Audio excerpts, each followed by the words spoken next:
tengo que hacer una clase para adolescentes que están pasando a jóvenes. Pues ahora todos me conocen, mi nombre es Cristian Ochoa y les digo esto porque yo sé que ustedes van a entender más que nadie qué es una performance. Ustedes son la generación de performance. Ya si no saben eso, les recomiendo que sigan a Ter, que es su Instagram. Ter es una arquitecta de Madrid que lo describe muy bien. Performance. Lo que van a ver acá es una performance. ¿Está bien? ¿Por qué? Porque los conocimientos de medicina, eso tienen que saber todos, está ahí en el internet, está en los libros, está en 50.000 bibliotecas. O sea, el conocimiento es totalmente accesible. ¿Está bien? Primer punto. Ni siquiera necesitan estar en la universidad para aprenderlo, por si acaso. ¿Ya? La universidad no garantiza nada respecto al conocimiento que uno adquiere. No lo digo yo, lo dicen todos los líderes de opinión, inclusive el mismo Elon Musk reconoce que las universidades solo pueden probar que una persona tiene buen carácter, es dedicado y es responsable. No puede probar que sabe algo, pero sí puede probar que están sentados acá a mediodía con hambre y van a una clase porque tienen ganas. O sea, cuando uno contrata y pide título universitario, lo que estoy buscando es demostrar que esa persona sí ha hecho por su vida algo con mucho esfuerzo, que le ha costado. ¿Correcto? Entonces, estamos bien. Lo que quiero dejar en claro es que no garantiza que el conocimiento quede. Entonces, ahí va mi pregunta de la edad. Ustedes ya están pasando a la adultez. Y los adultos, donde me incluyo, no aprendemos igual que los niños. ¿Está bien? La psicopedagogía del adulto es distinta. Nosotros aprendemos cuando el objetivo está claro y cuando es útil. El adulto no aprende sin que vea una utilidad a su cerebro o sin un objetivo claro. ¿Está bien? Entonces, si ustedes quieren encontrar o encontrarse en una condición donde siempre van a aprender más, mi consejo como amigo y como su profesor es que tienen que plantearse objetivos y los tienen que llevar a la realidad. ¿Está bien? Entonces, mi chamba acá, como docente, es hacer esta performance para ustedes. Dar un mensaje. La performance es dar un mensaje que inicie y termine en este momento. O sea, yo ya no soy la persona que estaba sentada atrás, ni tampoco voy a ser la persona después de esta clase. Yo ahorita soy el que está haciéndoles una performance, porque lo que quiero es dejarles un mensaje. El trabajo de un docente es motivarlos y guiarlos en el estudio. Entonces, mi mensaje hoy se me encargó sobre psicofármacos y tengo que decirles lo que deberían saber sí o sí de la cátedra, ¿correcto? Y motivarlos a que ustedes por su propia cuenta se sienten y vean las horas de video que tengo de psicofármacos o los libros que hay, porque eso ya es tu motivación hasta dónde quieres llegar. El adulto se pone objetivos y sobre eso va caminando solo. ¿Está bien? De repente muchos de ustedes van a estar contentos con lo que aprendan acá. Bacán, está bien, ese es tu objetivo. De repente otros, lo de acá más mi clase. Y de repente un grupo más pequeño, lo de acá mi clase, y de repente un libro o algo más. Esa es la forma como los adultos aprendemos. ¿Correcto? Entonces, permítanme empezar la clase de psicofármacos con estas imágenes. Yo sé que ustedes son súper jóvenes, no hay forma que vean esto. Pero estas son las películas históricas de enfermedades psiquiátricas. ¿Correcto? La película Mejor Imposible, de un maníaco. ¿Correcto? Esto no es una película, pero simplemente es algo que es súper común. Cuando ustedes cada vez empiecen a viajar más por su vida profesional, van a encontrarse con los claustrofóbicos en los aviones. Esa gente que se raya y quiere abrir la ventana del avión cuando estás a 10.000 pies encima y las hermosas tienen que venir a calmarlo porque existe y es frecuente, ¿correcto? Luego, bueno, no sé si han visto Una mente brillante, una película genial de un esquizofrénico, lo que en el argot llamamos los loquitos, los que ven cosas, escuchan cosas, ¿ya? Tenemos acá este gran actor, no sé si todavía ustedes han visto Volver al Futuro, ¿no es cierto? Pero Jay Fox sufre de Parkinson, está muy mal y también es una enfermedad neurológica que vamos a ver ahora. Una convulsión, creo que a vuestra edad alguien ha tenido que ver, o la gran mayoría ha visto a alguien convulsionar en algún momento. No es raro, siempre se suele tener un preferido, un familiar, alguien que alguna vez ha convulsionado y sabemos al menos que convulsiona. Tenemos esto que quizás no está en nuestro radar, pero este es un piloto alemán que se estrelló con todo su avión, 300 personas. Él deliberadamente estrelló el avión porque quería suicidarse, pero se llevó a todo el avión. Es una noticia de hace no muchos años, pero es pre-pandemia. que bueno, les pongo para que vean que la enfermedad mental mata y mata mucho. Y finalmente, Robin Williams, que ustedes saben que se suicidó, pero por una demencia que tenía. Entonces, lo que quiero motivarles acá es a entender que los psicofármacos, como dijo el doctor Villar al inicio, son fármacos dedicados a enfermedades que tienen alta carga y alta disabilidad, disability, o sea, te deja incapacitado. Yo les pregunto, si tu compu tiene una raya en la pantalla, puedes seguir usándola, ¿no? Si le falta una tecla, puedes seguir usándola y no pasa nada. Es como un humano, ¿no? Le falta una pierna, le falla un poco el corazón o el riñón, no pasa nada. Pero ¿qué pasa si te falla el cerebro? Ya no defines como humano, ¿me entiendes? El doctor ya les dijo, ¿qué nos diferencia de los animales? Que tomamos pastillas. Yo les diría también que nos diferencia esto, que es lo que nos hace tomar pastillas, porque queremos de repente sanarnos o vivir más o lo que fuera. Entonces, lo que ustedes tienen que interiorizar, que lo que aprendan acá para vuestra vida, cuando sean médicos, o sea, la práctica, ¿correcto? Es que ustedes van a tratar en algún momento del curso de la enfermedad a gente que sufre de esto, que le está pasando realmente mal. Y va a caer en vuestras manos sí o sí, y ustedes tienen que saber qué hacer. ¿Está bien? Entonces, el objetivo de esta clase es dejar en claro qué deben saber, al menos de farmacología, para tratar a estas personas. Y lo que me puse como objetivo es que ustedes sepan por qué está enfermo, la fisiopatología, rápido. Segundo, qué fármaco se les da que responde a esa fisiopatología. Y que estén ustedes 100% seguros qué efecto adverso van a esperar venir en ese paciente. Esas son las tres cosas que yo quiero que se lleven. ¿Por qué tiene esa enfermedad? ¿Qué fármaco le hace efecto? Y obviamente, ¿por qué le hace efecto? Y qué espero que ese fármaco le cause como efecto adverso inmediato. Para los maníacos, para los ansiosos, para los esquizofrénicos, para los que tienen Parkinson, para los que convulsionan, para los depresivos y para las demencias. Ese es mi mensaje, ese es mi performance, ¿correcto? Si llego a transmitirlo, he cumplido mi función. ¿Ya? Muy bien, entonces vamos a empezar. El primer concepto de fisiología básica que yo quiero que recuerden es la sinapsis. Yo sé que todos saben la sinapsis, no voy a florear la sinapsis. Lo que quiero que se lleven de acá es que lo que conocemos como el mecanismo del neurotransmisor sobre un receptor, es el único mecanismo objetivo sobre el cual estudiamos los psicofármacos. ¿Qué quiero decir? Que solo lo que yo sé de que el neurotransmisor actúa sobre sus receptores, tanto post como presinápticos, sobre eso yo doy la droga y sobre eso espero el efecto. Escuchen, eso no significa que todo el efecto se debe a eso. ¿Me entienden? Entonces, cuando yo te doy un antipsicótico, te estoy acá bloqueando el receptor de dopamina y por ahí un receptor de serotonina, que es lo único que sé. El resto del conocimiento del efecto del psicofármaco no responde a esta vía, sino a otras cosas. Y es algo que los psiquiatras todavía están entendiendo. Entonces, no quiero que se vayan de esta clase diciendo, para tal enfermedad se da tal cosa porque la enfermedad se explica por el neurotransmisor. Falso. Es solo un camino que todavía, es más, los antidepresivos ya demostraron que no tienen que ver mucho con la vía de serotonina.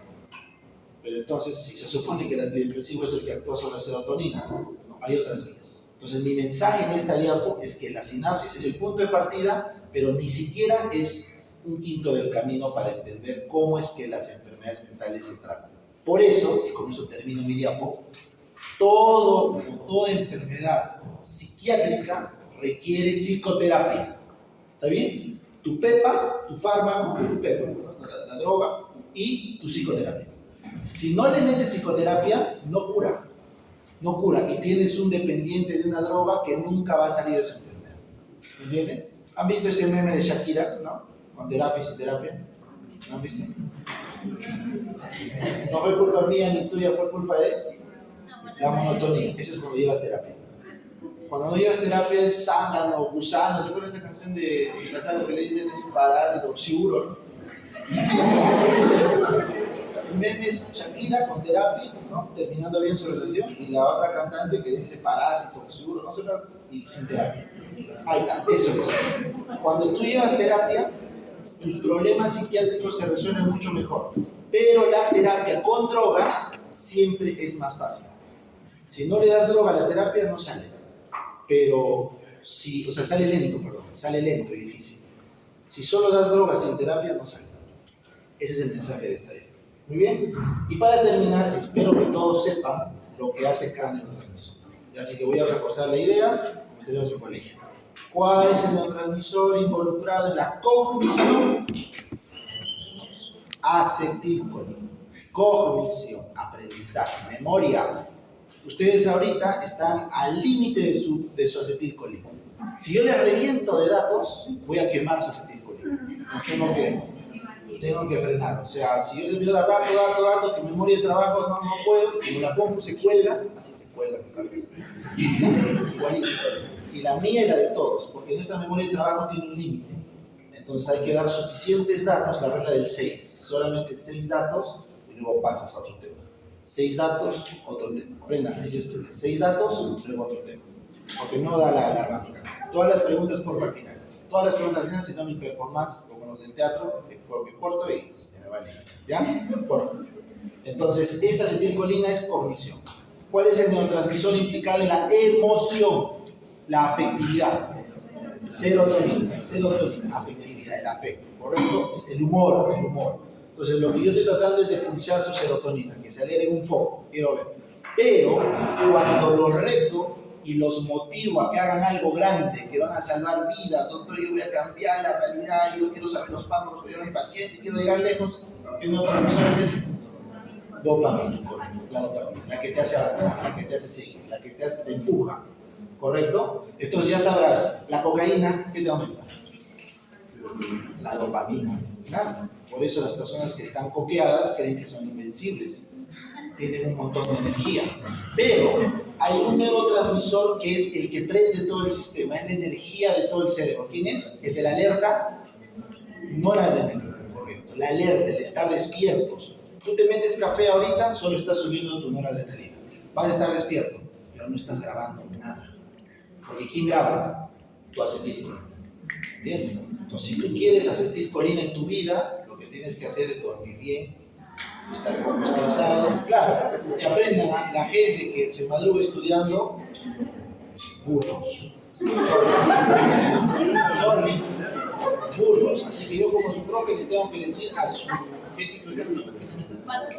cuarto semestre tienen que aprender. Si no duermes, estás matando tu cerebro. Y lo único que tienes para trabajar es tu cerebro. ¿Sabes ser cirujano? Pues vamos también. Entonces estás matando tu único activo. Es como el granjero que mata a su vaca.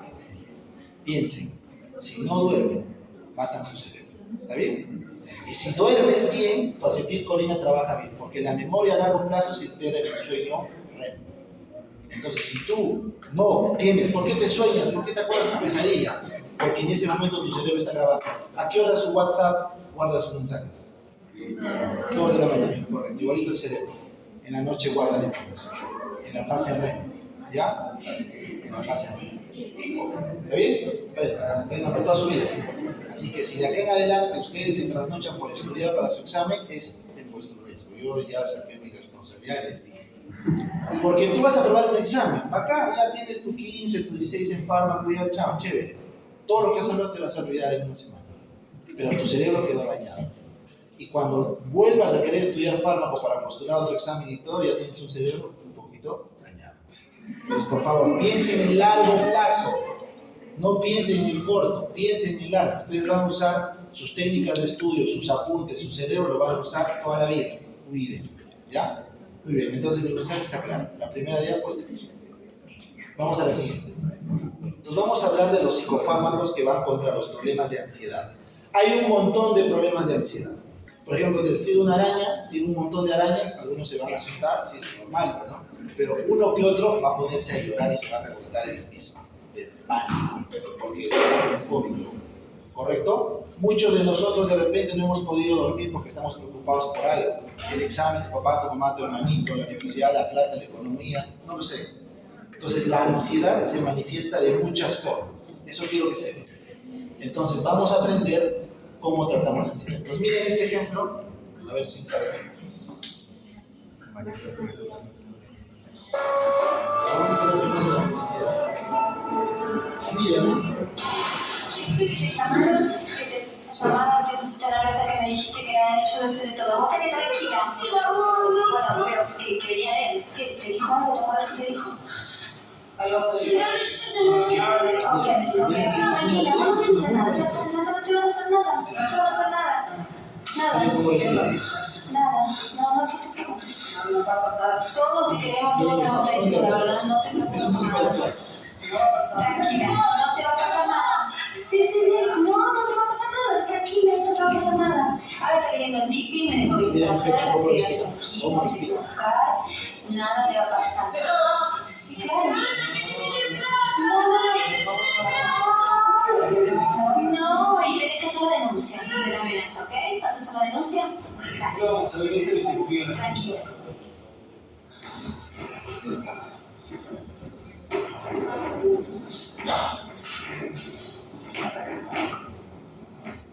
Entonces, eso que han visto es... Eso que han visto es normal que vean en una escena de emergencia. Una mamá que se entera que su hijo, no sé, pues, lo agarró la policía y está preso, hace un ataque conversivo, ¿no es cierto? Un síndrome conversivo. Y se raya, ya se pasa, habla así, se tira, parece que está convulsionando, en verdad no está convulsionando, pero está en un ataque tal de ansiedad que ya no puede controlar su comportamiento. Eso ustedes van a manejar, ¿correcto? Para eso se usan los ansiolíticos. Eso es un ataque. Y no está actuando, y si está actuando es una crisis porque ese patrón de respiración, la forma como articula, la forma de hablar, de verdad es muy bien hecho. Perdón. Entonces vamos a arrancar. ¿Cuál es mi mensaje entonces en esta diapositiva concreta? Todos, por favor, ¿cuál es el neurotransmisor inhibidor por excelencia? GABA. ¿Y el excitador? Glutamato. Ya está. Punto. Ese es el mensaje. Entonces, si yo quiero tranquilizar tu cerebro, GABA. ¿Qué hacen las peperas? GABA, correcto. Las pastillas de las peperas, las últimas noticias, es inductores del GABA, porque eso apagan tu cerebro. Entonces, los ansiolíticos o las benzodiazepinas que vamos a estudiar, quiero que se lleven que tienen estas 5 funciones. Ese es mi concepto acá, es lo que quiero que aprendan. Ansiólisis, te baja la ansiedad. Sedación, te inducen o te disminuyen el sensorio. Inducción del sueño, su nombre lo dice. Anticonvulsivante, disminuyen las convulsiones si es que hubiera. Y miorrelajante, relaja el músculo. Entonces te voy a poner 5 ejemplos para que entiendas cómo se usa. Por ejemplo, yo te pregunto, tu examen, tienes parciales, finales y todo el día estás en tu cabeza pensando en tus exámenes. Siempre estás ahí, que mi parcial, que mi final. Y mañana más tarde te preocupas no solo por eso, sino por tu familia, por tu esposo, por tus hijos. O porque no te llaman, porque no te escriben. Entonces, esas preocupaciones que están solo en la cabeza se llaman ansiedad. Para eso damos ansiolíticos, más psicoterapia. Cuando lleven psiquiatría van a ver que hay como 14 tipos de ansiedad acá en la cabeza. ¿Está bien? Entonces, primera función, ansiólisis. Entonces, ¿cómo te sientes cuando acaba tu examen? ¿Cómo te sientes el ratito que termina al día siguiente? Sueltas algo, ¿no? Ya, eso que sueltas está acá. ¿Correcto? Pero cuando uno está enfermo ya no suelta y se queda todo el día, todos los días, por meses, hay que tratarlo. ¿Está bien? Sedación, eso es bajar el sensorio. Lo que quiero que aprendan acá, segundo mensaje de esta diapo. La sedación, miren con verde, nunca llega al grado extremo de anestesia y coma con las benzodiazepinas. No. Las benzodiazepinas sedan, pero no te llevan al coma. Eso quiero que aprendan, ¿ya? En cambio, los barbitúricos y el alcohol sí te pueden llevar al coma. Entonces, las peperas usan barbitúricos o benzodiazepinas. Barbitúricos, correcto, porque te llevan hasta el coma en una. Cuando te metes una tranca con un montón de alcohol, ¿te puedes morir? Sí, come etílico y te mueres, porque tanto el barbitúrico como el alcohol no paran hasta el coma. Y la benzodiazepina no llega hasta el coma, se queda acá en sedación, hipnosis y nunca llega ni anestesia. Entonces, acaba el tercer mensaje de esta diapo. ¿Cuál es la diferencia farmacodinámica para eso? ¿Cuál es la clave? Que el alcohol y el barbitúrico de la pepera, ¿a dónde va? Al canal del GABA, y lo abre. Es como que yo venga con una piedra y me tumbe la pared. Va a entrar el viento sí o sí, porque me tumbe la pared. Pero la benzodiazepina, ¿a dónde va? Alostéricamente, acá. Va a la parte externa del receptor, a la parte externa del receptor, que es justo al costado de donde entra el ligando natural, que es el GABA. Entonces, como el efecto es alostérico, no es tan potente. Entonces, ese es el mensaje que tienen que llevarse de acá. ¿Listo? Muy bien. Finalmente, la inducción del sueño no se usa, cuarto mensaje, no se usan benzodiazepinas para inducir sueño. No, hay otros fármacos mejores como los agonistas de melatonina para el sueño, pero benzodiazepinas no. ¿Y por qué no, profe? Porque si tú tomas benzodiazepinas, miren por favor, y esto es lo que quiero que se aprenda, quinto mensaje, ¿cuál es el efecto adverso más importante? O sea, te quedas zombie, medio pepeado. Entonces, si alguien de ustedes toma benzodiazepinas porque está muy estresado, ahorita no podría prestarme atención, estaría así, que se cae de sueño, estaría ido. Si manejas un camión, te volteas, no puedes mantener atención. Si eres un cirujano, no se puede operar. Entonces, por eso no damos benzodiazepinas para el sueño, porque te dejamos con sedación como efecto adverso. ¿Listo? Ya está. El resto de efectos adversos no es algo crítico. Anticonvulsivante lo vamos a ver después. Y miorrelajante lo usan algunos cirujanos para reducir, por ejemplo, hernias o algún procedimiento agudo, porque el diazepam es muy potente y relaja mucho. Muy bien. Entonces, mis mensajes acá están claros. A la chica que estaba ahí, a la chica del video le vamos a dar benzodiazepinas con ¿cuál de los 5 objetivos? Correcto.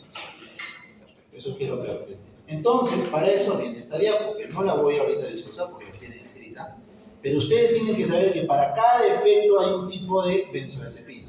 Por ejemplo, la benzodiazepina alprazolam, clonazepam, lo podemos utilizar como ansiolítico para la chica, ¿correcto? Pero no le vas a dar un diazepam. Entonces, el diazepam, el lorazepam, lo usamos como anticonvulsivante, porque son más potentes. Entonces, cuando te pregunten por qué es importante saber la potencia de los ansiolíticos, porque los menos potentes lo damos para ansiólisis, los más potentes los damos para convulsión o miorrelajación. ¿Está claro? Esa es la razón de aprender eso. Esa es la lógica. Entonces, si yo te veo dando diazepam para una paciente con una crisis de pánico y todo, no es lo correcto. Le estás pepeando demasiado, te estás pasando. Entonces, los psiquiatras dan alprazolam y dan mucho clonazepam. ¿Listo? Muy bien, acá están sus efectos adversos, que ya te expliqué qué es la depresión. Y lo que quiero que recuerdes es, si se te pasa la mano o un paciente se toma mucha benzodiazepina, existe un antídoto. ¿Cuál es? Flumazenil. Tienen que saber eso. El mensaje de esta diapo es el flumazenil. Es el antídoto de la benzodiazepina. No es el antídoto del alcohol ni el barbitúrico. ¿Por qué? Porque no tienen el mismo sitio activo, ¿no es cierto? Es lógico. Entonces, si un paciente se quiere matar con puro diazepam, primero que no lo va a conseguir probablemente porque no va a llegar hasta el coma, se va a dormir antes y va a dejar de tomar la pastilla. Pero cuando lo recibas en tu emergencia con depresión respiratoria, ¿qué le van a dar? Flumazenil. Es una pregunta de examen, es una pregunta repetida, es una pregunta del ENAM, así que el que se va de este curso sin saber eso, ya pues, mal. Flumazenil es el antídoto de las benzodiazepinas. Muy bien, hipnóticos ya les dije que no se usa.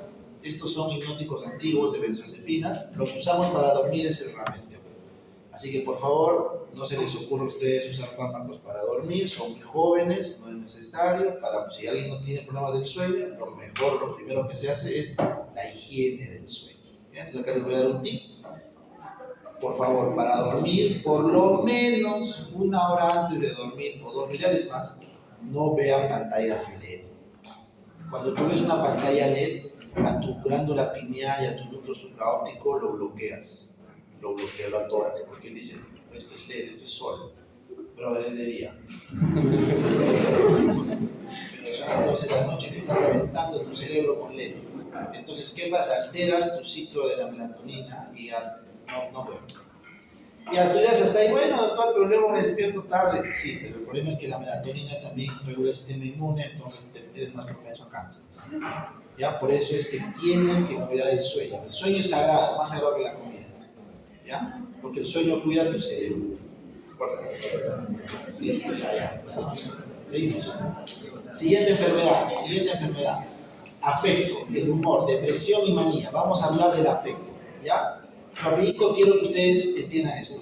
Ustedes han escuchado la frase Juanito o Carlita o Luchito, lo que fuera, de niños eran tranquilitos, siempre han sido tranquilitos, ¿no?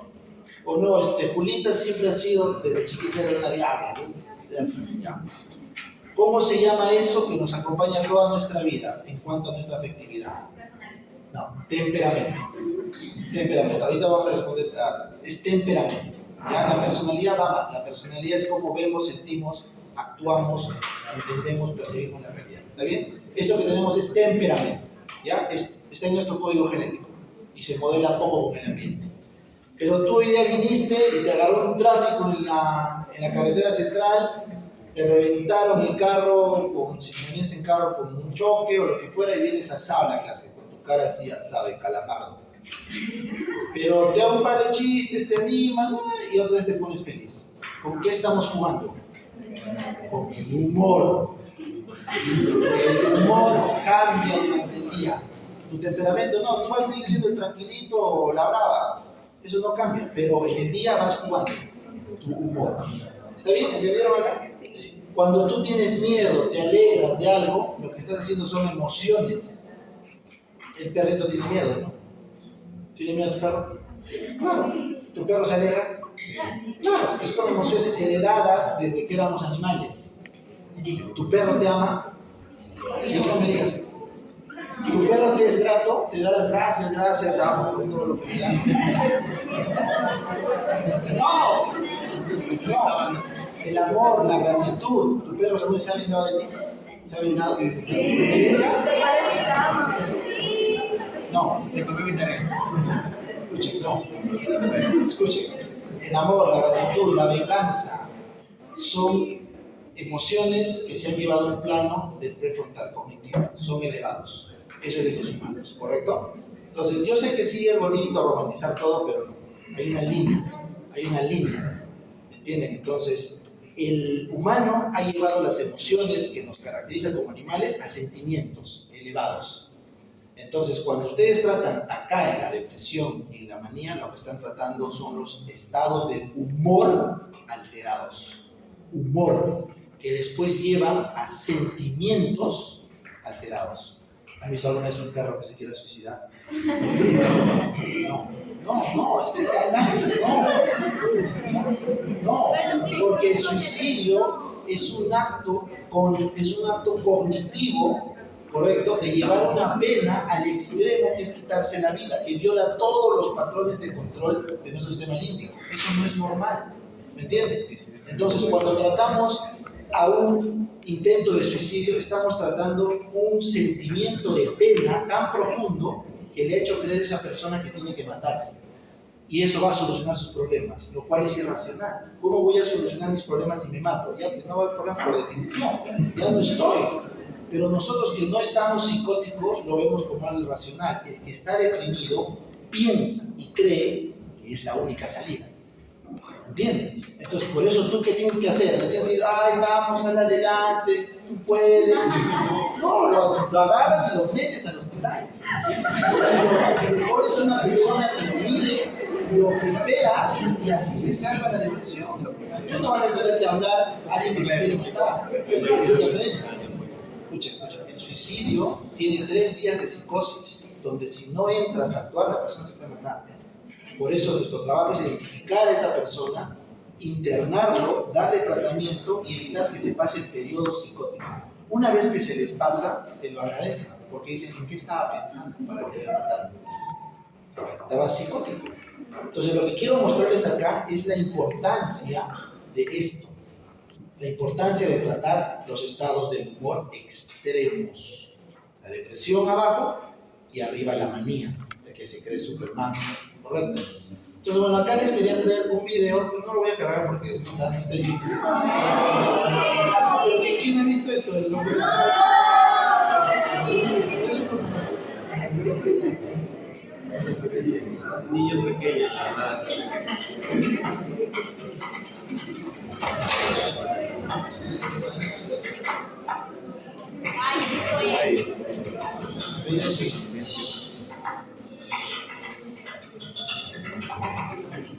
Este ha sido el suicidio más famoso de los últimos 5 años. No, más, quizás 10 a 15 años en el país. Estas son algunas imágenes del allanamiento del día de esta semana en Casa de Textos Libres. Imágenes que ayudan a dilucidar detalles, pero que también revelan hechos desconocidos hasta ahora. Ya, eso es bien bueno. Entonces, ustedes lo que han visto ahí es una persona, que todos teníamos todo un background de una persona que decidió quitarse la vida, ¿no es cierto? Decidió. Así como él, muchas personas se suicidan. Entonces, el contexto, lo pongo ese caso porque me ayuda, el caso del expresidente, a unir dos patologías que son teóricas. O sea, no estoy diciendo que tenía esa enfermedad, no hay forma de decirlo, yo no soy su médico ni nada. Aparte que estoy en una, ¿qué estoy haciendo? Performance, correcto, estoy en la performance, y la performance termina acá. Entonces, esa persona probablemente tenía rasgos maníacos y obviamente el maníaco termina luego en depresión y está en ese ciclo. De todos los trastornos afectivos, el que más riesgo de matarse tienen los bipolares, o sea, los maníacos. Eso es lo que quería mostrarles. Entonces, cuando ustedes hablemos de las emociones, quiero que recuerden que anatómicamente lo que hablamos es el sistema límbico. Entonces, el mensaje de esta diapositiva es: el cerebro emocional que tenemos es el sistema límbico. Por lo tanto, ahí es donde actúan los fármacos antidepresivos. Pero el sistema límbico se conecta con nuestra corteza prefrontal. Nosotros podemos de alguna forma entender lo que sentimos. ¿Alguna vez tú te has visto a ti mismo o a ti misma cuando estás con ira y tratas de observarte y poco a poco se va yendo tu ira? O viceversa, puedes recordar algo que te haga alegrar, ¿correcto? O puedes escuchar una canción y te hace llorar. Entonces, ese juego entre sistema inconsciente emocional y sistema consciente, que es este de acá, lo hace esto que se llama el circuito de Papez y la circunvolución singular. Entonces, mi mensaje en esta diapo es: los fármacos antidepresivos principalmente actúan acá, en todo el sistema límbico, en la circunvolución del cíngulo y en la corteza orbitofrontal, que es la corteza de las emociones. ¿Ya? La parte que controla las emociones de forma consciente. Muy bien. Entonces, acá va mi siguiente mensaje. Lo que sabemos como médicos es que hay 3 neurotransmisores que operan para las emociones: la noradrenalina, que nos da la energía; la serotonina, que nos da la tranquilidad o la afectividad, ese estado de sosiego afectivo; y la dopamina, que nos da la iniciativa. Entonces, si nosotros estamos emocionalmente sanos, aprendan eso, estamos acá. Nuestro humor, nuestra emoción y nuestra cognición está bien. Entonces, yo para ahorita, para que ustedes estén aprendiendo la clase y estén tranquilos emocionalmente, no estén tristes y tampoco demasiado alegres, en teoría deberían tener buena noradrenalina, que los despierta, buena dopamina, que los motiva, y buena serotonina, que les da tranquilidad. ¿Está bien? Entonces te voy a poner un ejemplo. ¿Qué pasa si no tienes serotonina? Está bajito. Y tienes un montón de noradrenalina. Estás ansioso, irritado, todo te irrita. Estás con ese humor que usualmente en los jóvenes no es así. Es más frecuente en los adultos, pero igual un joven puede llegar a ese estado de irritabilidad. Entonces, si alguna vez te has sentido que estás muy alerta, muy despierto, pero tu humor está siempre renegando, es porque tu serotonina está baja. ¿Qué pasa si no solo estás renegando, sino no tienes ganas de hacer nada? O sea, no tengo clases, ¿para qué voy a ir? Tengo examen, igual lo haré, no pasa nada. O sea, y si constantemente estás postergando, procrastinas, actividad, ¿qué te está faltando? Profe, dopa, levante la dopa, nada. Y finalmente, ¿qué pasa si tienes buen humor, estás tranquilo, tienes buena motivación, pero estás que te mueres de sueño? Pero quieres escucharlo, pero estás que te mueres de sueño. Ese es noradrenalina. Correcto. Entonces, en el acto o en lo que se sabe de la depresión, se caen los 3. Primero se cae la noradrenalina, por eso es depresivo, no tiene energía. Luego se le cae la serotonina, está triste, muy triste. Y luego se le cae la dopamina, ya no tiene deseos de hacer cosas hasta que ya no tiene deseos de vivir. Y se va. ¿Correcto? Entonces, esto es lo que tratamos nosotros cuando damos medicamento para el depresivo. ¿Me entendieron? Es sencillo, ¿ya? Ahora al revés, un maníaco. que cree que es el rey del mundo y el Dios del mundo, ¿qué neurotransmisor tiene aumentado? Dopa. Pero si sobre eso me dices que el pata no duerme 3-4 días y sigue parado, ¿qué tiene aumentado? Pero vive irritado. Tiene bajo la serotonina, correcto. La combinación del maníaco es dopamina y noradrenalina altas, pero la serotonina baja. Por eso vive irritado, por eso es que no tiene quietud afectiva. Entonces yo sé que más de uno se va a preguntar, y profe, ¿cómo va a poner los 3 elevados? ¿Qué les dije? Te enamoras, o tienes un hijo, una de dos.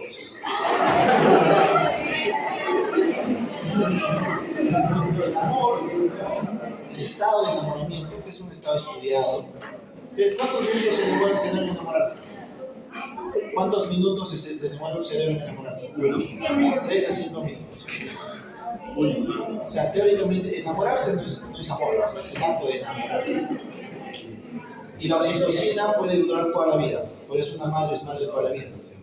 Entonces, esos dos estados han visto que los neurotransmisores están a tope. Son los dos estados donde sí, léanlo, nuestros 3 neurotransmisores están a tope. Tienes full energía, tienes full voluntad y estás full alegre. La vida es bella. Y justamente es la universidad. Así que aprovechen para enamorarse. ¿Ya?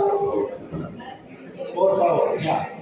Entonces vamos a la parte de fármaco. Entonces, si yo tengo un depresivo que tiene baja la serotonina, por eso está triste, entonces tengo que conocer la serotonina. Entonces, por favor, en teoría les dije, y todos tienen que saber, que hay 7 receptores de serotonina. 7. Es el más complejo de todos. Y por favor sepan que el receptor tipo 3 es el que tiene, el único que es ionóforo, o sea que mete calcio. El resto todos son de proteína G. Entonces, lo único que quiero decir con esto es que la serotonina es muy compleja en su regulación. Sin embargo, esto que están viendo acá, que son los recaptadores de serotonina, son la diana principal de los fármacos, la diana. Porque yo, al bloquear la recaptación de serotonina, dejo que la serotonina esté más tiempo en la unión y por eso hace sus efectos, que no sabemos cuáles son, porque son demasiados receptores. Pero lo que sí sabemos es que si dejamos la serotonina ahí, va a trabajar. Entonces, el mensaje de esta diapo es: los inhibidores de la recaptación acá son el lugar ideal para estos fármacos, o sea, para el efecto antidepresivo. Lo segundo que quiero que quede claro en esta diapo, que tienen que llevarse del curso: la serotonina está en la misma vía que la melatonina, ¿ya? Entonces, del triptófano, la serotonina sale y luego un paso después la melatonina. ¿Cuál es la parte del cerebro que hace melatonina? Nosotros dije. La pineal, la glándula pineal, la que dicen que es nuestro tercer ojo, bueno, los egipcios y todo, ya. La pineal.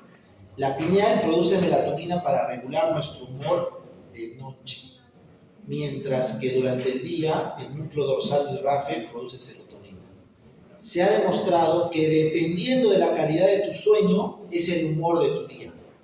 Si duermes hasta las, todo tu día que viene es caos.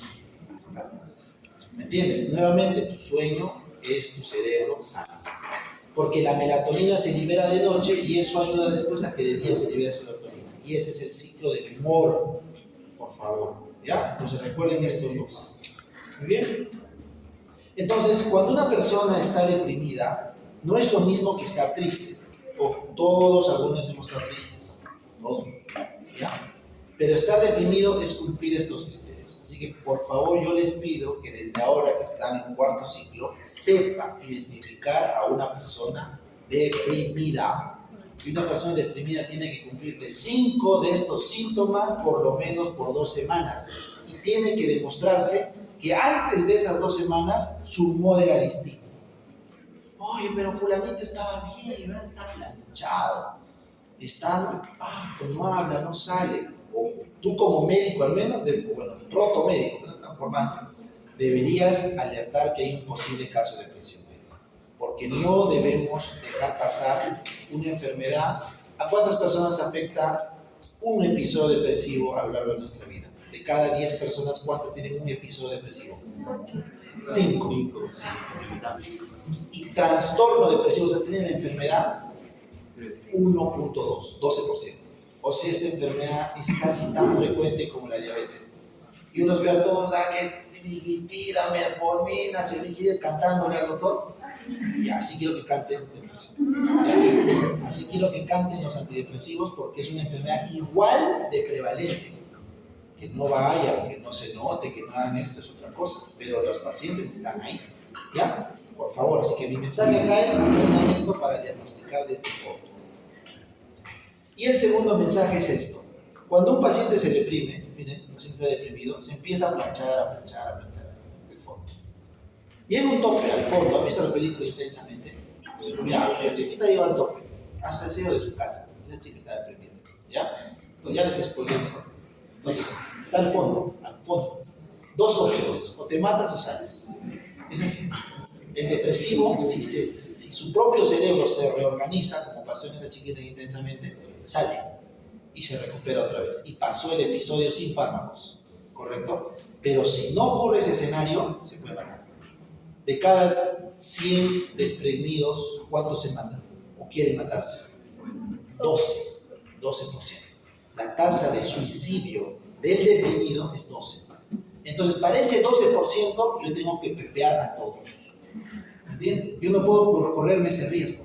O sea, yo no sé si tú eres del 88 que va a salir solo o de ese 12 que te vas a ir hasta el intento de suicidio. No me puedo correr ese riesgo. Entonces, todo paciente deprimido se trata. Eso quiero que aprendan.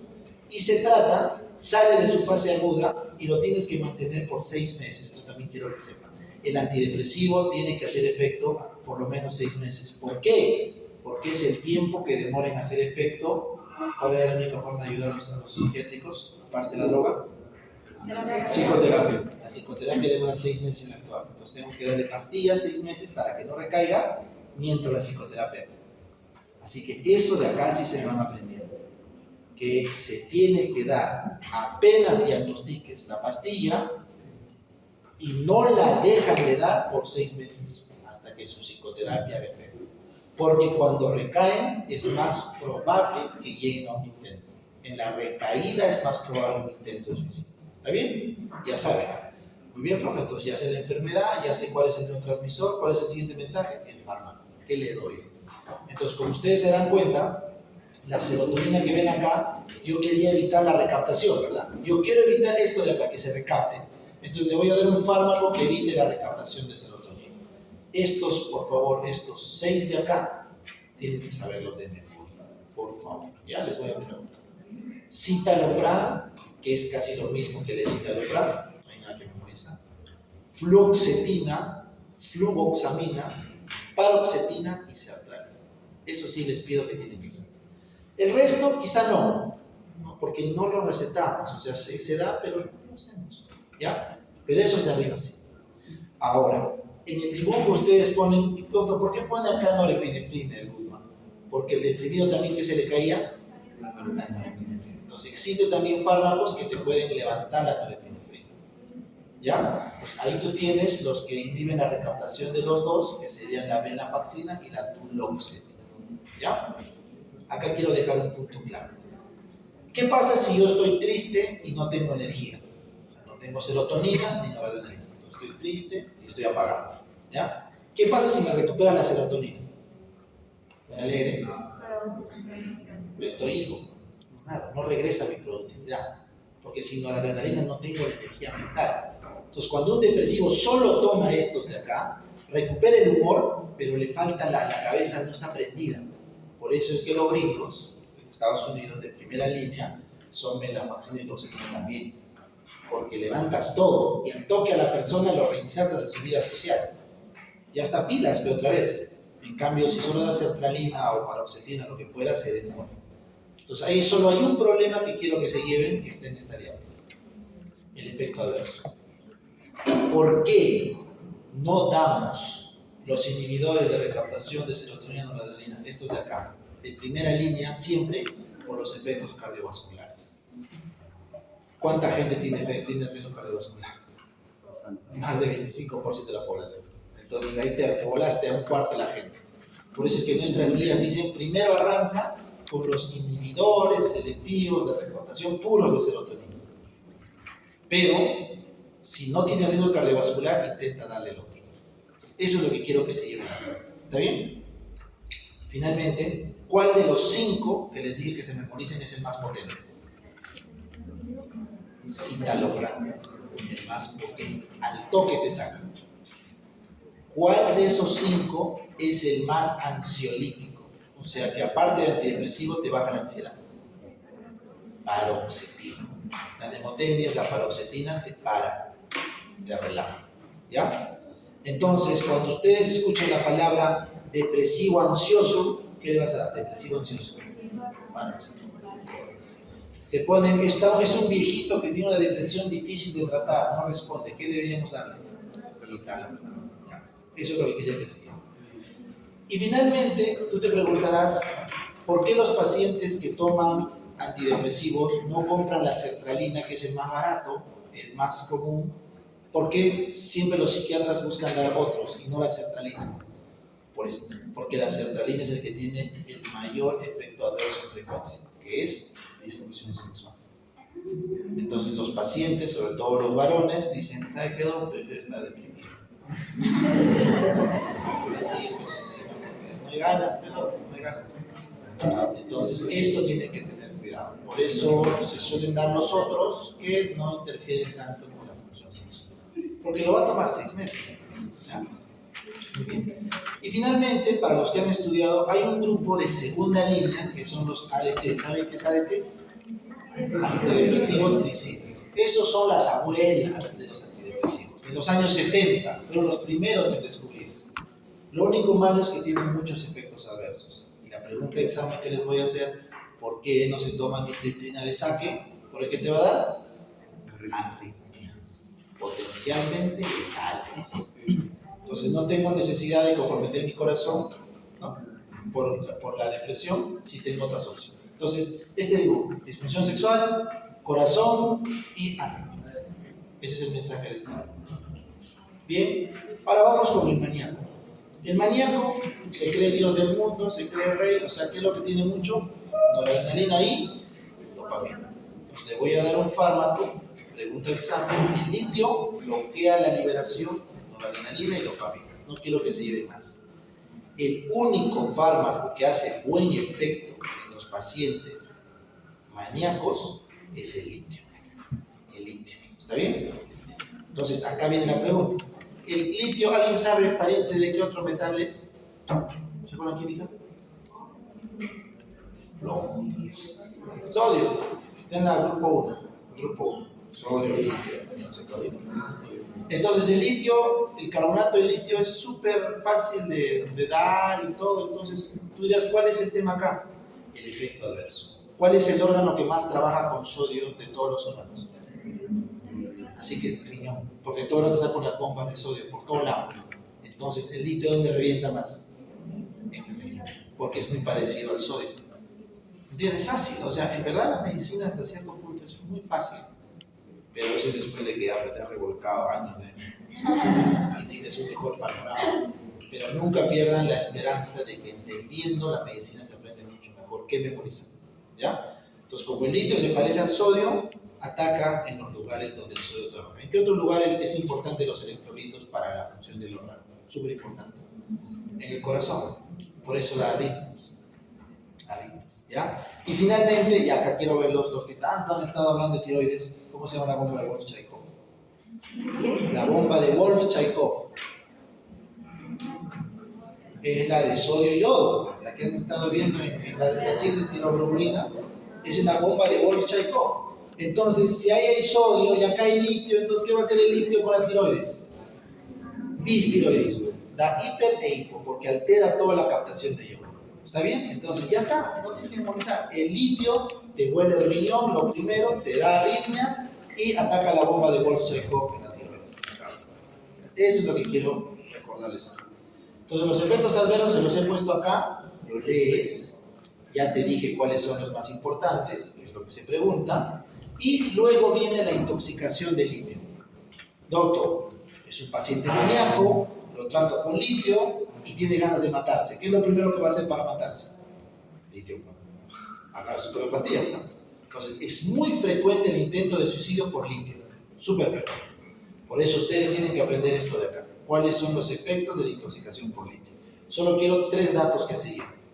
La dosis tóxica. ¿En cuánto ya es tóxico el litio? 1.5 miliequivalentes por litro. Ahí ya entraste en rango tóxico. ¿Y de qué me va a matar el litio, doctor, en agudo, en la emergencia? De falla renal. Acá está, IRA, falla renal. Pero en el camino, hasta llegar a la falla renal, ¿cuál va a ser la clínica del paciente? Neurológica. Por eso acá dice ataxia, temblor, fasciculación, clónico, hiperreflexia, convulsión. O sea, lo que quiero que te acuerdes es que cuando te intoxicas por litio, el punto de preocupación es 1.5 y a partir de ahí arrancan los síntomas neurológicos y te mata de falla renal. ¿Ya? Entonces, ¿cómo lo salvarías a un paciente intoxicado por litio? ¿Qué le haces? ¿Cómo sacas las cosas del cuerpo cuando no las quieres? Diálisis. Muy bien, lo dializas y le sacas el litio del cuerpo. Bacán. ¿Listo? Siguiente. Vamos a hablar sobre, acá no debe decir psicofármaco, debe decir esquizofrenia. Ya, a ver, vamos a ver si alguien recuerda esa. Ah, no, perdón.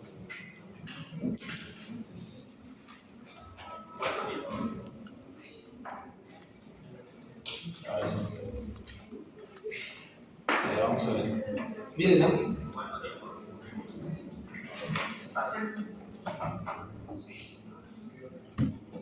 Esta persona de acá, este es un premio Nobel de Economía. Russell Crowe es un premio Nobel de Economía en esta concepto. Esta persona con la que está hablando nunca existió. Nunca existió. Mira acá, su esposa del premio Nobel está llamando a la policía porque no sabe lo que le está pasando a su esposo. Cree que su esposo está loco. Pero mira a su esposo, lo ve a este chico.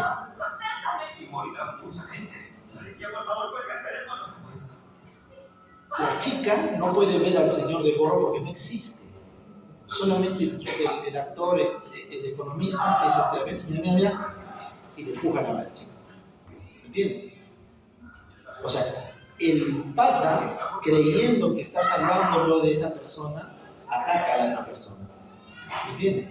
La chica no sabe qué hacer, se tiene que ir porque su esposo la está atacando. Pero en la cabeza de su esposo la está defendiendo de ese señor. ¿Me entiendes? Entonces, eso es el drama de todos los esquizofrénicos. El esquizofrénico ve cosas, escucha cosas donde no hay. Imagínate vivir así. Imagínate que yo tenga que ver acá a una persona que está parada amenazándome mientras yo les enseño. Y tienen que vivir con eso, porque la pastilla no logra eliminar por completo la alucinación. Entonces, de vez en cuando, el paciente vuelve a su alucinación, pero como ya está en psicoterapia, trata de adaptarse. O sea, siempre lo vas a ver real. Es como que yo digo que tú no eres real. No puedo. Mi cabeza dice que tú eres real. Son reales ustedes. Pero yo tengo que saber que tengo una enfermedad que puede que haya cosas que no son reales. Que tengo que saber adaptar. ¿Me entienden lo difícil que es para ellos? Ya. Entonces, eso también van a tratar al final. Todas las preguntas. Entonces, escuchen. De cada 100 personas, ¿cuántos pueden llegar a ser esquizofrenia? 1 a 2% máximo. ¿Correcto? Lo cual aumenta en poblaciones pequeñas. Por ejemplo, exiliados, gente que vive marginalmente, aumenta. ¿Ya? Entonces ustedes en Perú sí se van a cruzar con un montón de esquizofrénicos. Sí se van a cruzar. Ya sea en la calle o en el hospital. Y ya saben que pueden ser agresivos. Así que tienen que tener cuidado cuando un esquizofrénico esté en un ataque psicótico. ¿Ya? Muy bien. Entonces, ¿qué quiero que aprendan acá? Mi mensaje de esta diapo es: la base fisiopatológica de la esquizofrenia está en un desbalance dopamino-glutamaérgico. Dopamino-glutamaérgico. Este es el resumen, ¿eh? Se apaga tu cerebro prefrontal cortical y se activa mucho tu cerebro límbico. ¿Está bien? Dejas tu prefrontal de funcionar y aumenta mucho tu cerebro animal, el cerebro límbico. Por eso es que empiezas a escuchar y ver cosas a raíz de un miedo irracional a algo. ¿Está claro? Entonces, para tú tratar a un esquizofrénico, tienes que entender que el problema es la regulación dopaminérgica. dopaminérgica. Bien, sin embargo, el siguiente mensaje de esta diapo es que existe una vía dopaminérgica a los ganglios basales. ¿Se acuerdan? Por fisiología. Entonces, cuando yo trato un esquizofrénico, de todas maneras altero la vía estriatal de los ganglios basales. Entonces, siempre que trate un esquizofrénico voy a traer problemas ¿con qué? Con el movimiento. Eso es lo que quiero que aprendan acá. Que estas tres vías no las puedo separar. ¿Está claro? Ya. Entonces vamos con la siguiente. ¿Qué se sabe más de la dopamina que tienen que ustedes entender? Que hay un receptor D1 excitador y un receptor D2 que es el inhibidor. ¿Cuál de los dos está implicado en la esquizofrenia? El D2, correcto. Y acá les he puesto todos los lugares donde está el D2. El D2 es una familia que implica el D2, D3, D4, no se me confunda. La familia se llama D2, pero incluye estos tres subtipos.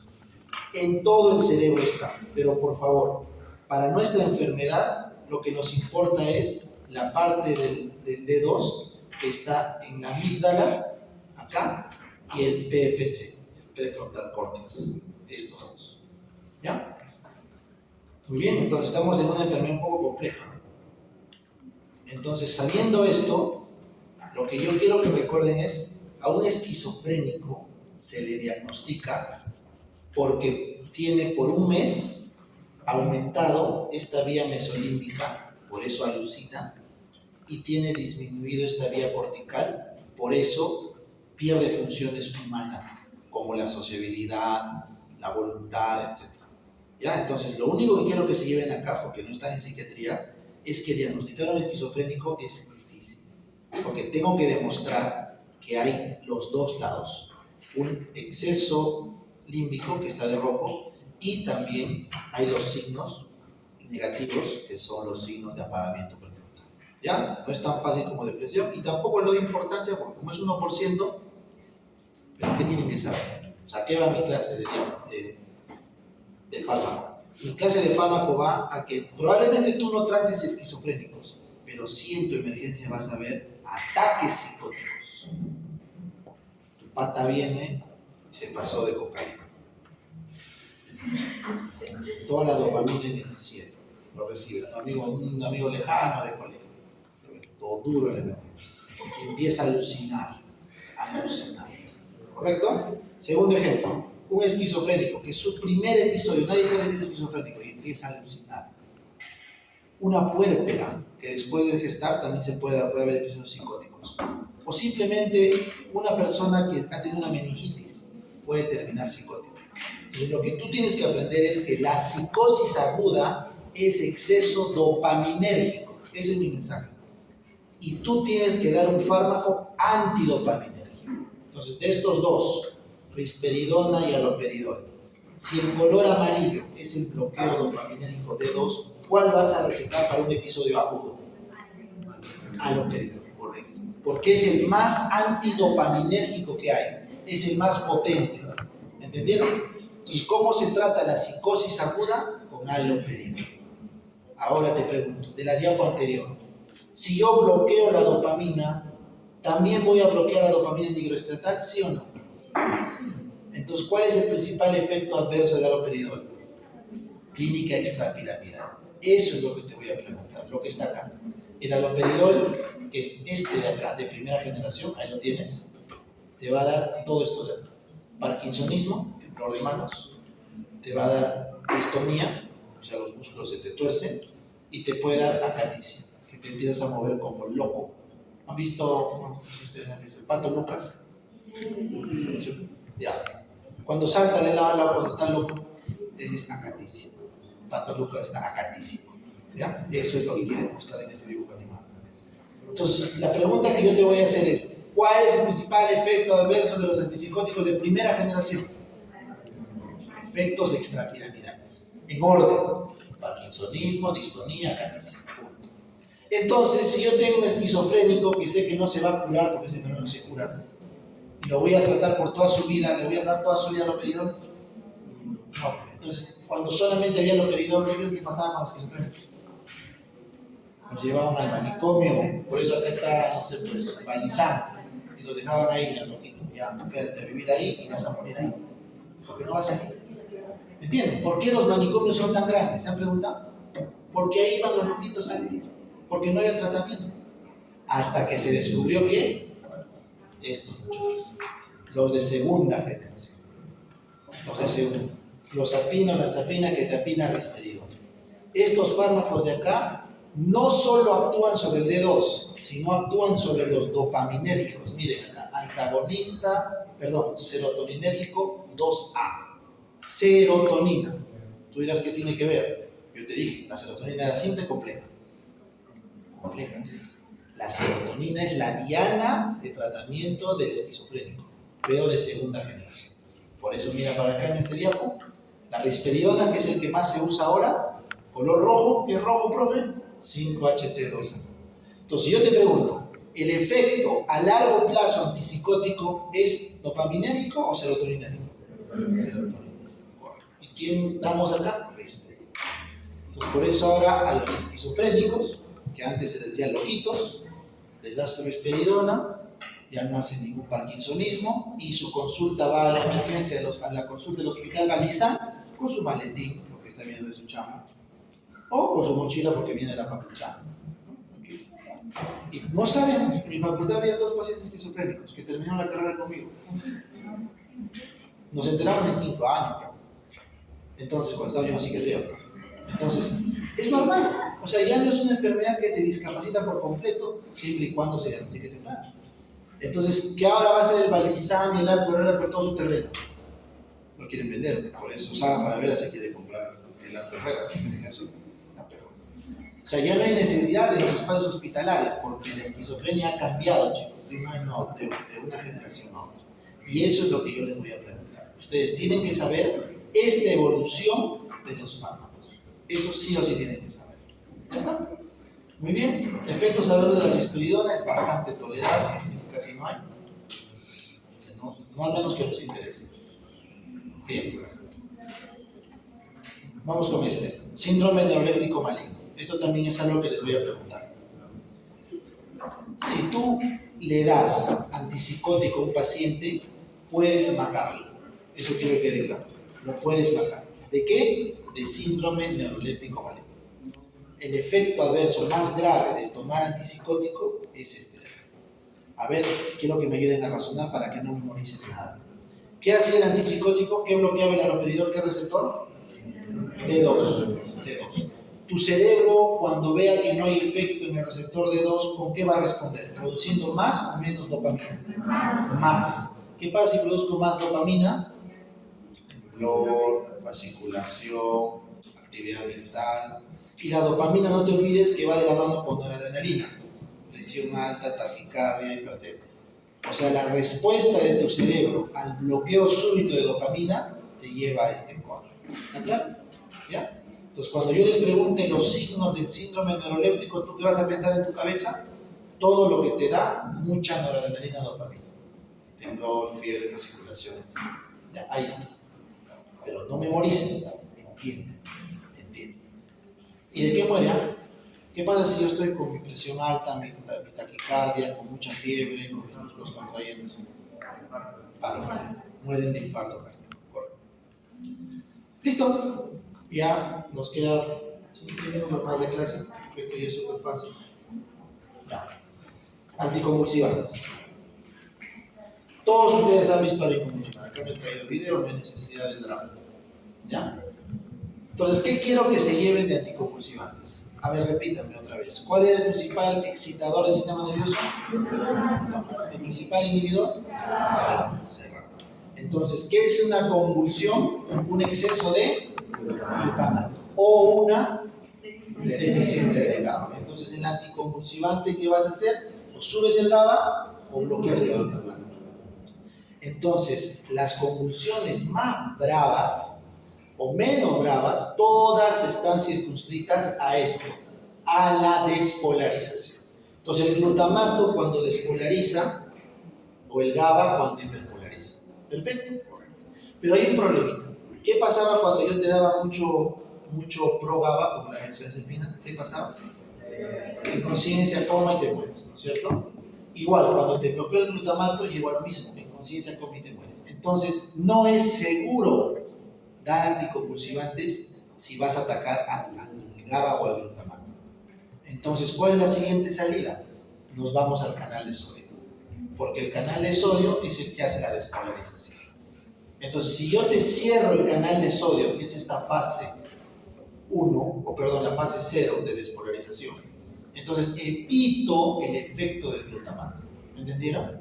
Entonces, ¿quién va a ser más potente? ¿Un fármaco que bloquee el glutamato, te aumente el GABA, o un fármaco que bloquee el canal de sodio? El primero. El que bloquee glutamato o aumente GABA es mucho más fuerte, mientras que los que solo bloquean sodio son más débiles. ¿Está bien? Porque una cosa es bloquear el que genera la despolarización y otra cosa es el canal. ¿Está bien? Entonces, bajo esa lógica, las convulsiones clínicamente se clasifican en parciales y generalizadas. Ya, ese es un tema clínico, no tiene nada que ver con farmacología. Si solo una parte de tu cerebro convulsiona, se llama parcial, por ejemplo la mano. Si todo tu cerebro convulsiona, se llama generalizada, todo tu cuerpo. ¿Ya? Entonces yo te pregunto, ¿un fármaco anticonvulsivante para las parciales será el que bloquea GABA, glutamato o el que bloquea el sodio? Sodio, porque es más tolerable, menos potente. ¿Ves? Lógica. Mientras que para la generalizada me mando con todo. Correcto. Entonces ahora que saben eso, se vienen acá. ¿Quiénes bloquean el canal de sodio selectivamente? Acá les he puesto carbamazepina, fenitoína, solo canal de sodio. ¿Quiénes bloquean canal, aumentan GABA y también el NMDA lo bloquean? Acá, el felbamato, topiramato. Entonces, en esta diapositiva, que no te la voy a leer porque tú te la puedes leer, lo que quiero que entiendan es que los fármacos que van al sodio son para espectro reducido, para parciales, y los que agarran varias vías son para generalizadas. ¿Está bien? Entonces, el resumen está acá, que es probablemente lo más inteligente que debes estudiar, es esta tabla, ¿no? Acá te pongo benzodiazepina, carbamazepina, etosuprimida, felbamato, gabapentina, lamotrigina, levetiracetam, fenobarbital, fenitoína, tiagabina, topiramato, valproato. Esas siglas son las oficiales, tienes que saberlas, ¿ya?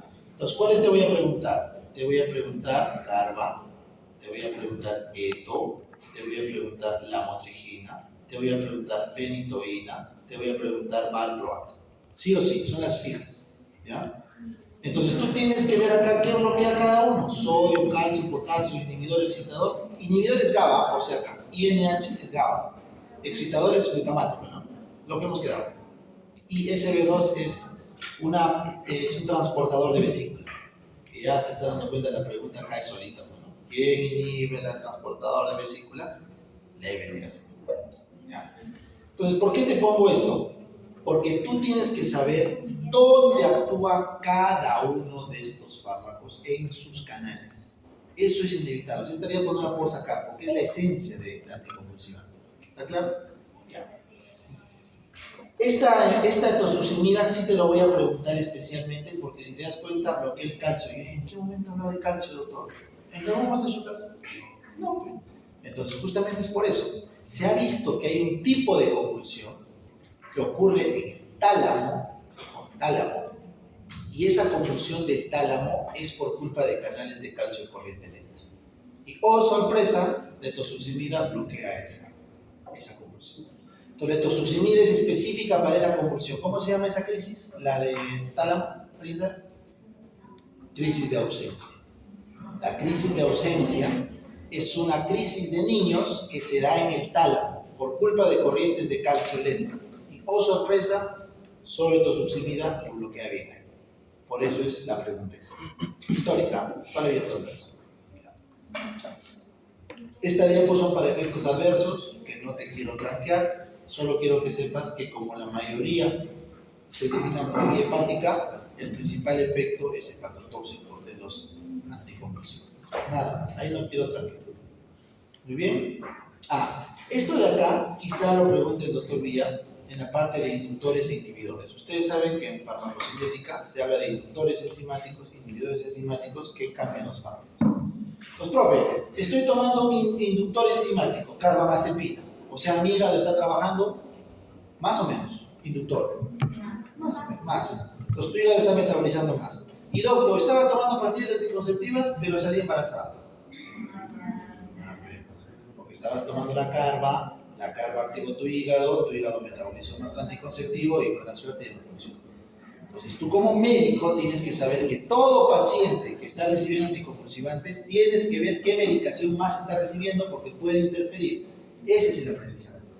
Y no tienes que memorizártela. Puedes con tu celular y ahí buscar la interacción, pero tienes que saber el dato. Bien. Efectos adversos que no me preocupan y llegamos acá. Voy a probar si es que ustedes han entendido bien.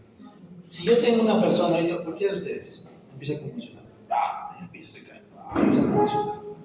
¿Qué es lo más probable que pase? ¿Cuánto tiempo va a durar su convulsión? 90 segundos, 1 minuto y medio.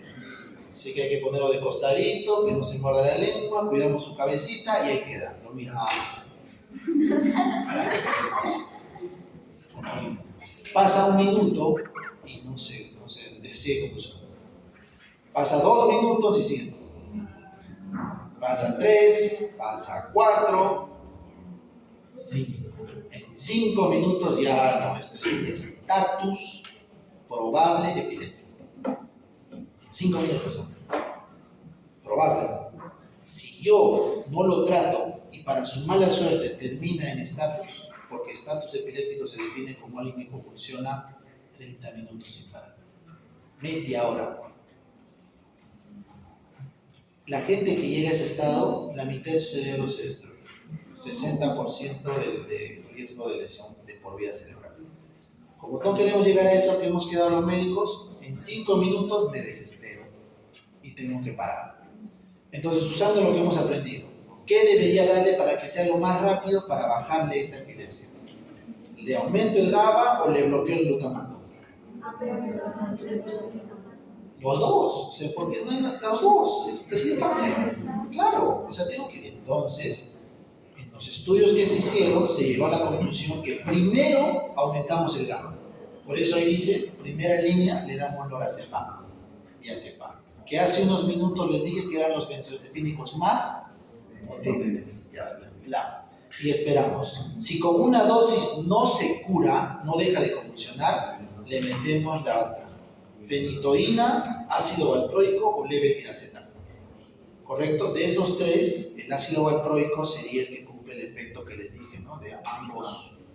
¿Ya? Pero también la fenitoína se ha visto que tiene un efecto, al menos para un episodio agudo. Entonces, lo que quiero que se lleven de esta diapo es cómo tú manejas un estatus epiléptico. Primero lorazepam y azepam a partir del 5.º minuto. No al inicio, a partir del 5.º minuto. Y de ahí, fenitoína valproico. ¿Ya está? Eso es lo que quería que aprendan. Con eso refuerzan el concepto de los fármacos. Si ustedes se dan cuenta, les estoy poniendo casos de la vida real para que ustedes interioricen por qué tienen que aprender lo que les enseñamos. Para que no sea letra muerta que se ve enterrada ahí en su cuaderno, en su casa y no lo van a volver a leer. ¿Ya? Bien. Y con esto termino rápido, ¿no? Esto quiero que quede claro. No lo copié la... Miren, ¿no? Before Zapier, I was wasting too much time manually sending my customer order details to my fulfillment team. Now I automate my sales process with Zapier so that I can focus on more important things like promoting my company and my products. Zapier is streamlining your work and makes it easier for you to run your business.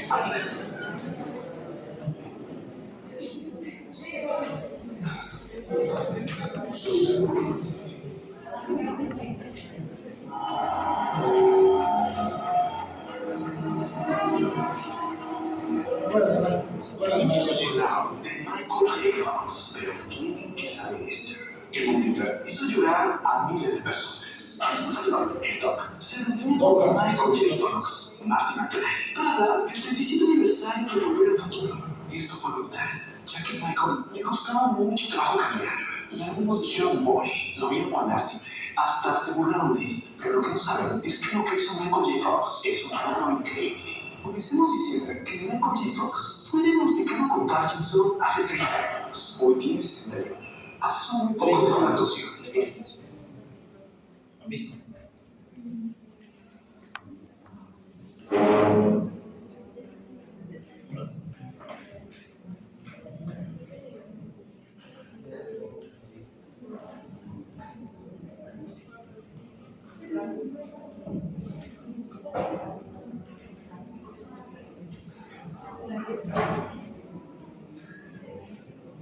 Entonces, lo que han visto es una persona que tiene totalmente destruido el sistema extrapiramidal.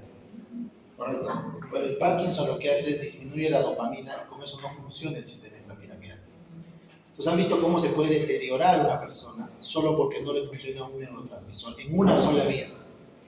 Entonces, lo que quiero que quede claro con esto es que cuando ustedes vean un paciente con Parkinson, sepan que es un paciente que no se va a curar y que en 15 años indefectiblemente va a fallecer. Él duró 30, porque es la excepción, pero lo normal es que degenere igual que el Alzheimer. Entonces, lo que vamos a ver ahorita en estos últimos minutos son las enfermedades degenerativas. Cuando tu cerebro entra en un episodio de degeneración que no puedes hacer nada más que dar sintomáticos. Ese es mi mensaje. A ese chico le han dado sintomáticos todo lo que puedan aguantar para que en 30 años de enfermedad todavía esté así. Entonces, Alzheimer y Parkinson, el tratamiento es curativo, sintomático. Y lo único que tienen que saber es que está malogrado. En ese chico está mal su sustancia negra. Sin sustancia negra no hay dopamina. Sin dopamina no se regula el sistema extrapiramidal. ¿Listo? Entonces, muchachos, ¿cuál va a ser el tratamiento?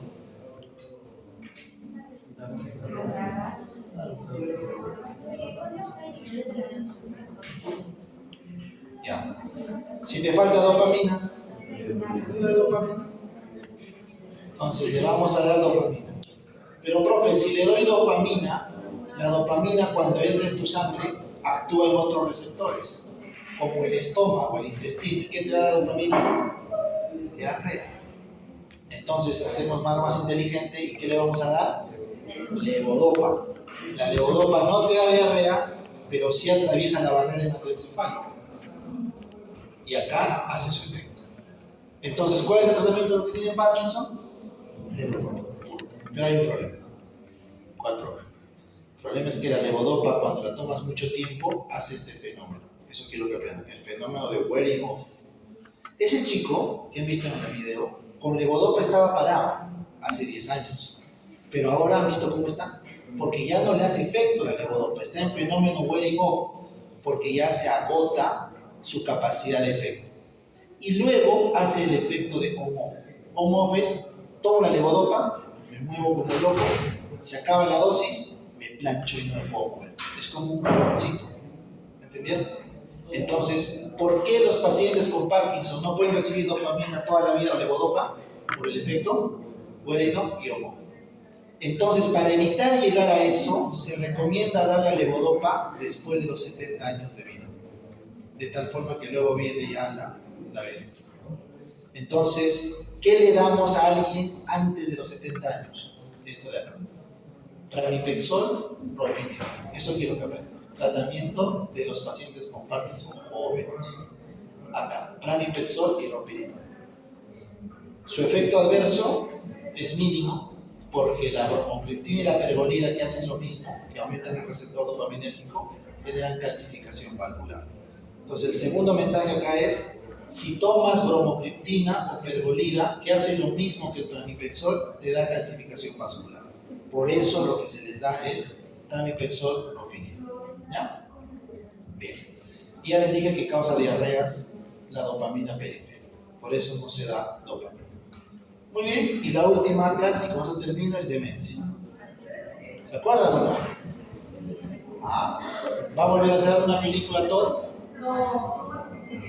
¿Por qué? Porque le han encontrado un gen, un alelo, el ApoE4, probablemente tengan que leer bien su caso, pero lo más probable es que sea ese alelo, que le aumenta su riesgo de Alzheimer un montón. Hay un montón de alelos, pero va a ver cuál es el que le han encontrado. Entonces, este chico tiene alto riesgo de demencia por genes, y sabemos que es degenerativo. Entonces, Entonces, den un tratamiento preventivo para alargar su vida lo más que pueda. Robin Williams no corrió la misma suerte. Hizo una demencia rápidamente progresiva y se suicidó, producto de un episodio psicótico de su demencia. Entonces, ¿qué quiero sensibilizarles con esto? Que el Alzheimer es la enfermedad neurodegenerativa más frecuente, la que más está aumentando y la que va a llevar una carga de morbilidad gigantesca. Así que ustedes son una generación que va a vivir con un montón de Alzheimer. No sé, hagan neuropsiquiatría, geriatría, no sé, pero ese va a ser un mercado de pacientes. Entiendan, sáquense de la cabeza, mercado no es plata, por favor. Mercado es un lugar donde se intercambian servicios por productos o por necesidades. El mercado de pacientes con Alzheimer va a ser gigantesco. Tanto así que el sistema de salud no va a poder soportarlo. ¿Han escuchado los problemas de la FDA con un fármaco para probar un monoclonal, el aducanumab? ¿No? Hay un fármaco que puede prevenir el Alzheimer, todavía que definir bien, que es el aducanumab. Pero es tan caro que si lo insertan en los seguros de salud, todos los seguros de salud quedan. Porque no van a poder pagarlo para la cantidad de pacientes con Alzheimer que van a ver en el futuro. Vean la importancia de la enfermedad, o sea, no es floro. Alzheimer es una enfermedad de salud pública que se van a enfrentar de acá a un tiempo fuerte, ¿ya? Por favor. Entonces, ¿qué sabemos hasta ahora del Alzheimer? Bueno, que es un problema de... ¿Cuál es el neurotransmisor de la cognición? El que ya se les acabó ahorita, porque no jala. Por eso tengo que cortar, porque ya por más que quieras no vas a poder, porque ya está quemado. Memoria de trabajo ya está quemada. Entonces un Alzheimer tiene problemas ahí, por eso ya no recuerda nada. Muy bien. Entonces, ¿qué le damos? Simplemente inhibidores de la colinesterasa, pero central. O sea, fármacos como donapecilo, ribastigmina, estos de acá, que su efecto es pasar la barrera hematoencefálica y bloquear ahí la enzima. ¿Está bien? Porque ¿cuáles son los fármacos inhibidores de la acetilcolinesterasa periféricos? Fisostigmina, piridostigmina, neostigmina. Esos son fármacos periféricos. Estos son centrales. Galantamina, donapecilo, ribastigmina. ¿Correcto? Aquí están centrales. Muy bien, pero cuando está muy avanzado el paciente con Alzheimer, se le da memantina, que tiene otro mecanismo, que, y con esto termino, miren lo que hace la memantina. Bloquea el canal, correcto, de glutamato. De glutamato, el NMDA. Entonces tú dirás, doctor, pero le está bloqueando el excitador. Eso quiere decir que el cerebro ya no va a trabajar bien. Sí, es correcto. Pero también, si no entra mucho glutamato, también se preserva el cerebro. O sea, cuanto más usamos nuestro cerebro, más se gasta. Entonces, si yo bloqueo con glutamato, cuido las pocas neuronas que le queden al paciente. La ventaja es que el cerebro en su plasticidad produce muchas más dendritas y sinapsis en el proceso. Así que solo en el Alzheimer y otras degenerativas vale la pena dar memantina para bloquear la destrucción apagando la función cerebral. ¿Está bien? Pero ustedes, cuanto más usen su cerebro, créanme que va a ser mejor. Cuanto más usen su cerebro, va a ser como un músculo que va a ser cada vez más fuerte y van a poder recibir más información. Su acetilcolina se va a reír de esta clase, va a estar 8 horas parado escuchando, atento. Van a poder integrar mejor. Tu cerebro, mete la cabeza, como decía Dr. House, es como un músculo. Si no lo usas, se atrofia y no te sirve. ¿Ya? Entonces usen su cerebro para evitar el Alzheimer.